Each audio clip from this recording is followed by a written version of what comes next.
tigil pagka ganito eh. Oo. Magandang araw. Dito kami sa Ubo ngayon.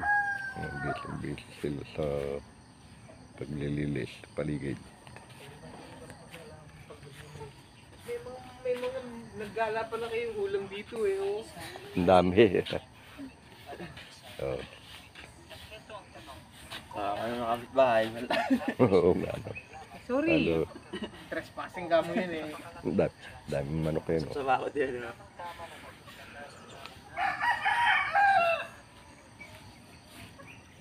Good morning in the farm.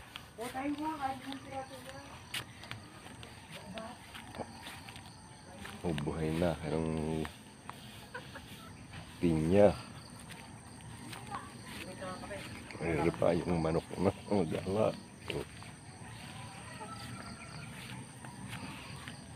Ayun, ayos ng mga tanim.